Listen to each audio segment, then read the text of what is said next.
Hello, good morning with 7 learners. So we are in our quarter 1, week 3, part C, points to remember.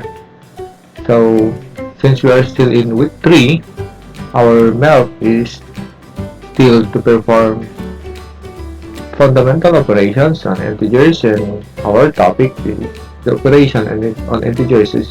Actually, this is the continuation ng operation of integers natin na part A and part B ng week 3 natin. So, but this time, we are in multiplication and division of integers. So, dun sa nauna is, yung part A ninyo is regarding integers. Pinakilala sa inyo ang integers. Then, for the part B, it is the addition and subtraction of integers. So, kaya nasabi ko nila, this time, it is multiplication and division of integers. So, let's start. Kailangan natin ulit alamin or balikan what is an integer. So, any whole number that can be positive or negative. So, whole number po siya. There is positive or negative. So, this time, meron na siyang negative. Meron din positive. Ano ba yung mga rules ng multiplying of integers? So, you must know first the rules in multiplying integers. So, parang parehas pa rin yung usual na pag-multiply nyo noong way back elementary ng numbers. Meron din tayong mga symbols of multiplication. So, una dyan is parentheses. Yung parang X, multiplication symbol. Or, can be a dot. Between spaces po yan. Yung dot. So, usually, this time, since we are in grade 7, we going to use the parentheses. Kasi meron na kayong algebra, yung para hindi kayo malito dun sa multiplication symbol na X, na parang X at saka dun sa variable na X. Okay? So, yan yung mga symbol natin ng operations na multiplication. So, what are the rules to determine the sign of the product? Simple lang ito. For the rule number 1 or step 1, the product of two positive integers or two negative integers is positive. Okay, product ng dalawang positive integers or two negative integers is positive. Same sign, result is always positive. Okay po, kung parehas yung sign, the result is always positive. Okay? The product of a positive integer and a negative integer is negative. Kung meron kang positive at saka negative, so automatic, that is negative yung result natin. So, unlike sign, result is always negative. So, pag hindi parehas yung sign, ang result natin is negative. Okay. Para medyo maintindihan natin, ito.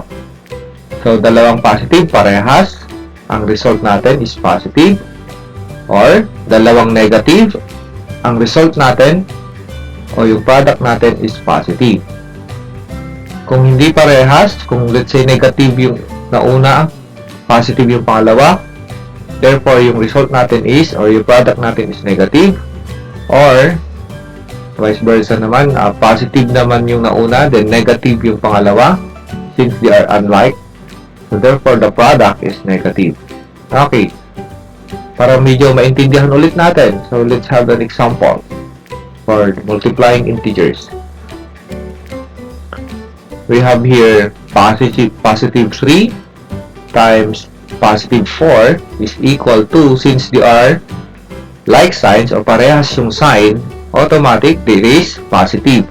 So, 3 times 4 is 12. So, therefore, positive 12 ang sagot natin. Or, pwede nyo na rin kahit wala yung positive sign dyan. But still, kung wala po yung positive sign, automatic po, ang symbol po natin dyan is, or yung sign natin dyan is positive. So, ganyan yung itsura niya.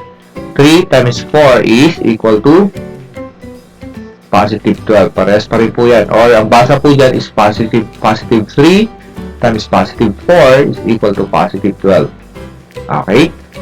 So, ganyan po yung pagkuha. What about number 2? Okay, so we have the unlike sign here. Unlike sign, hindi parehas yung symbol or yung sign natin.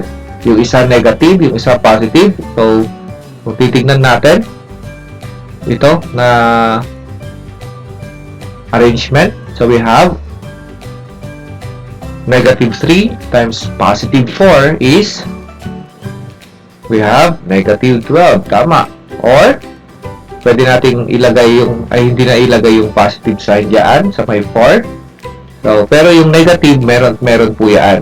So, hindi pwedeng mawala yung negative kasi para malaman natin kung negative nga ba or positive nga ba. So, negative 3 times positive 4 is equal to, yes, negative 12.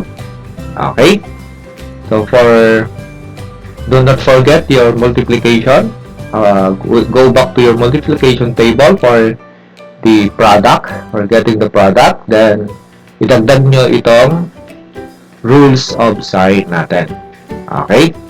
What about in division of integers? So, actually, in division of integers, parehas po. Parehas yung pagkuha. Okay?